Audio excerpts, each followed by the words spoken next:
8, 7, 6, 5, 4, 3, 2, 1. Guys, Go. are you ready? Are you ready? Take a look. What's this one? Hello everyone, good evening. Hi, I'm Rosalie Rose Sibelia, or Rose 13 from Philippines. 13 is my important in my life. So, nandito ako ngayon kasi may nakikita akong may nakikita akong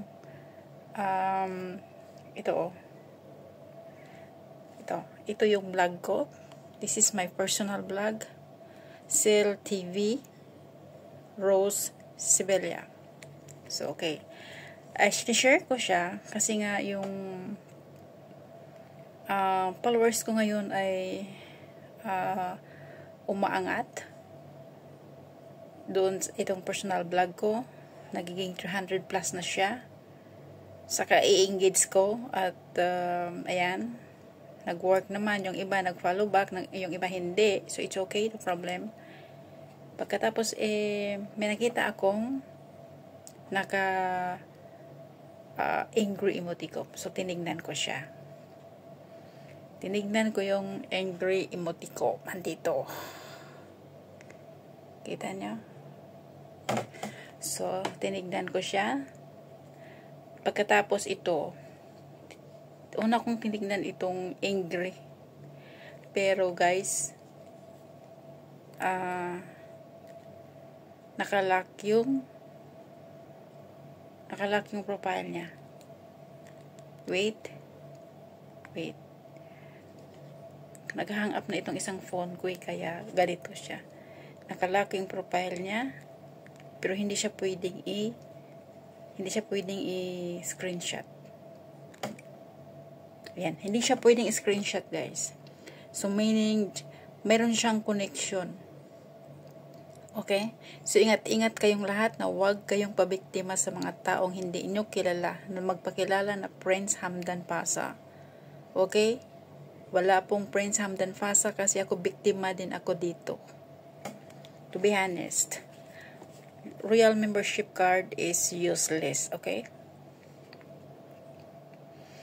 At nung sinabi niya na ipapadala niya sa akin yung fake na royal card na yun, sabi ko, okay, you send, but make it sure. Wala akong babayaran ni piso pagdating dito sa destination. So, sabi niya, isend ko na lang yung picture. So, okay, send. So, what happened now? Yung useless. It's useless. It's very, very useless. So, guys, nakalock yung profile niya, ayan. So, nakalock yung profile niya. So, meaning, meron siyang connection na hindi maganda. So, okay. So, meron pang isa. Ayan. Makikita nyo rin kasi dalawang phone ang gamit ko. Okay? Dalawang phone ang gamit ko. So, makikita ninyo ngayon ang kanyang mga friend. So, ito ang sinabi ko sa inyo na be careful. So, okay? This is her friend. So, that is why she's sending angry emoticon. But anyway, guys, this what I have shared right now. This is 1 year ago. So, it's been long time. I try my very best to know the truth. Okay? So, money is only the money. And do you think if he asked me to come to meet him in Dubai? No, never. How if he's not? Okay? I just want to know the truth. If he come to meet me, why not? But if he asked me to come to Dubai, no way. Many times I'm telling this. So, ayan, ito siya, oh. Ito siya. Ito yung friend niya. Naka-record ito eh. Kaya makikita niyo ito. Ito siya yung ito yung send ng angry emoticon. Ayan. Pagkatapos, tignan natin yung kanyang friend, mga friend niya. Nasaan na yun? Tignan natin yung mga friend niya. Mga original. Ito, kailangan ko nang gumamit ng aking pangalawang mata. Pero okay lang din. Ayan yung unang friend niya. Ayan. Yung friend niya ay Amoy. Amoy. Tapos ang face is Prince Hamdan Fasa. Paano nila ginagawang parang basura itong prinsipe natin ng Dubai. Ayan guys. Sobrang ginagawa nila talaga. Pero anyway, hindi ko rin naman alam kung totoo ang Prince Hamdan Fasa ang kausap ko eh. Okay? Sa sinabi ko na pira-pira lang.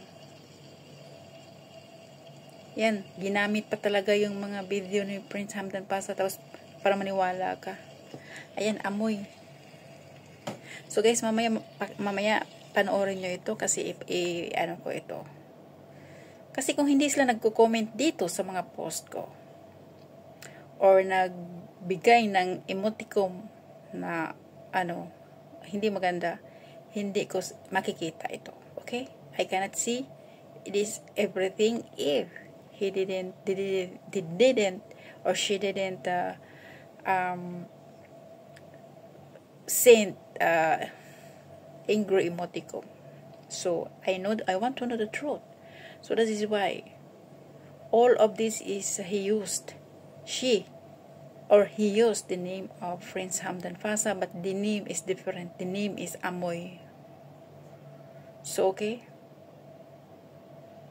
So sobra yung panluloko na ginagawa nila. So we continue another profile.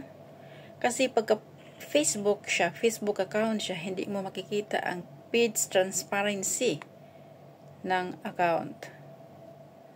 Walang page transparency. Wait, meron siyang page transparency, pero wala. Kahit meron siyang page transparency, pero wala siyang makita, walang nag-a-appear dyan. So, yan ang sinabi ni Meta, na kapag new yung minsan hindi nag-a-appear ko ang location.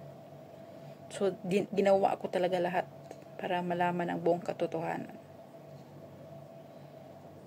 Kasi mga bago lang ito eh. Kaya ingat-ingat na lang kayo kung ayaw nyong mabiktima ng scam.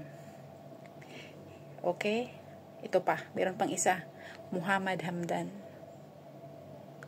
Guys, don't try to comment not good or sending not good emoticon because I am checking. Okay? Ayan. Pagkabagong account, wala talaga. You cannot see that page transparency on this. But they cannot send me again another friend request because my privacy now is for friend only. So if they have sending messages to me, they are in my spam, not direct to my messenger. So okay, so ganito sila katindi guys. Meron pang isa, sana ba yun? Gusto kong makita lahat ito.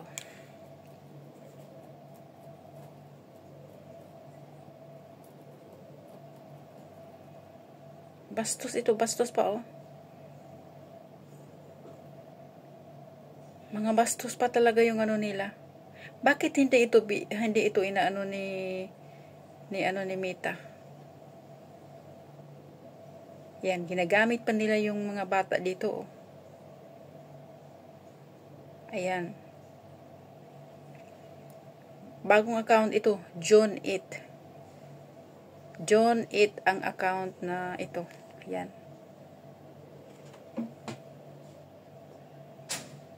So, alam niyo na. Huwag basta-basta maniwala dahil hindi po yan si Prince Hamdan Paza. Okay? Ito pang isa. Ay, una pa ano na. Wax eh. Ano? Ito pa. Yan. Ano daw siya? Dubai, my fatherland. It's okay if true, but the question is not. Pag tawagan mo yan sila, hindi nagpapakita kung mag-voice call man. Kasi karamihan voice call iba eh. May sumusunod. Tignan nyo lang guys. Grabe. Ginagawa, inaano talaga nila, ina-upload yung mga picture ni Prince Hamdan Paza para maniwala. Ayan. June 30. Bago lang ito ha. Ayan. June 8. Isang tao or kahit isang tao ka lang nagkumagawa ng mga profile kung mayroon kang 10 na phone. Tapos mang-scam ka ng tao, tiba-tiba ka kung maniwala ka. Pero, ay naku, ewan ko lang. Ayan. Ang tagal na nito eh. Mga kalokohan ang ginagawa nila.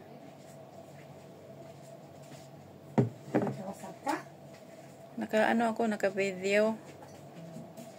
Nasaan si magpahilot?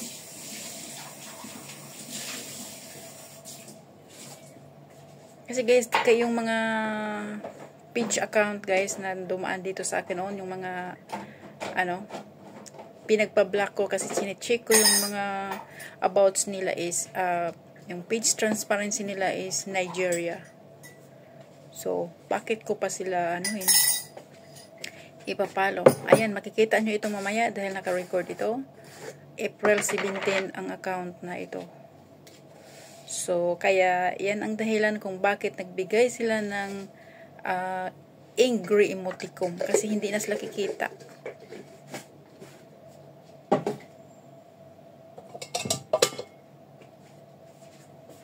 Ang dami guys oh. Ang dami. Kawawa itong mga na to eh.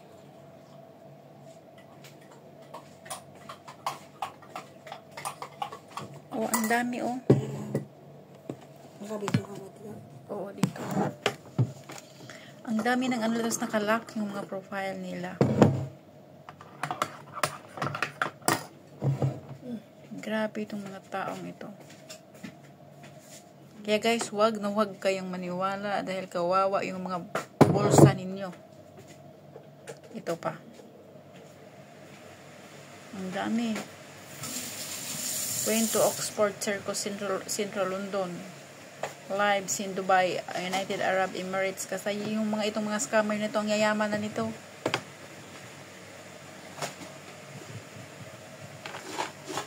Ito, Hamdan bin. Honey, I need you to come so I can put this lovely ring in your hands. Please, I love you. I love you sa mata nila. Ang sarap ang tusukin talaga ng mga mata nila. Kasi yung mga binablock ko, nakikita ko pa rin dito. Yung mga binablock ko, hindi ko na sila nakikita eh.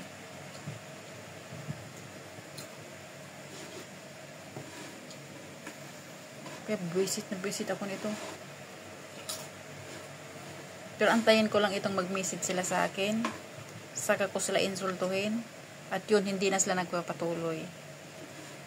Dahil alam nilang hindi sila totoo. Mga black, mga sila, mga Nigeria ang halos karamihan dito. Grabe. Kung easy search ko guys, ang dami.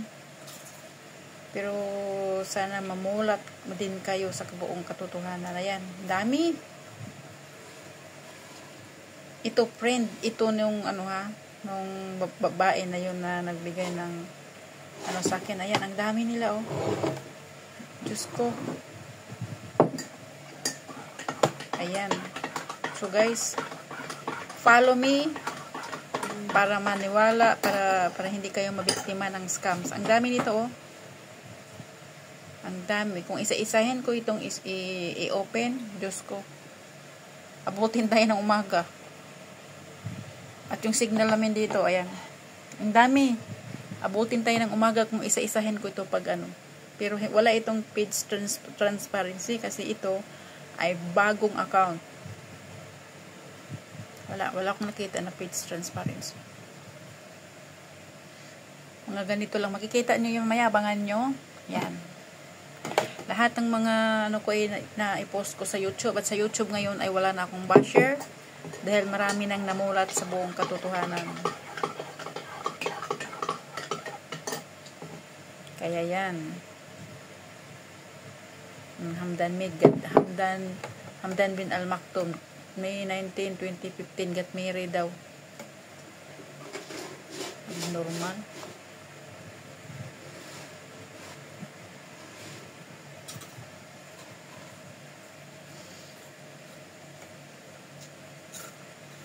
Kailan niya ito inano, itong account niya.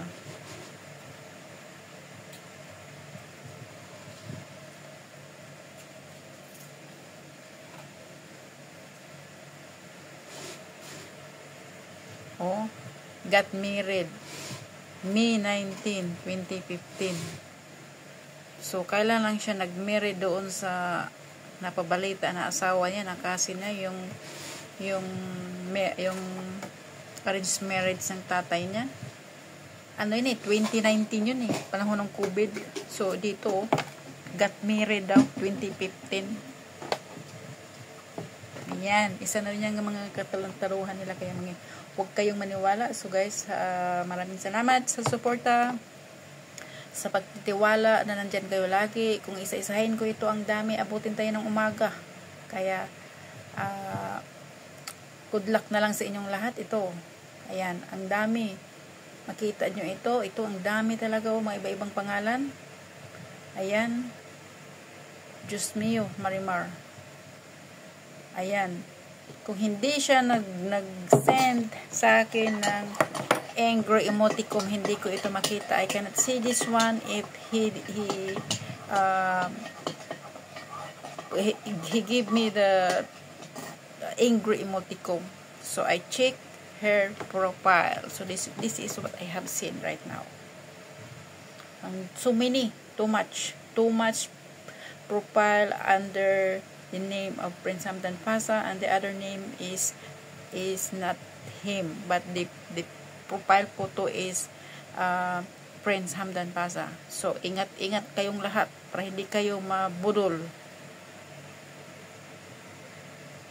So maraming salamat at magandang gabi, bayan.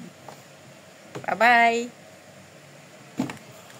Subscribe my YouTube channel. This is Rosalie Sevilla Rose 13.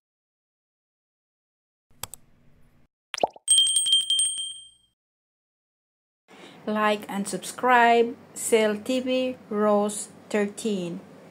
Thank you.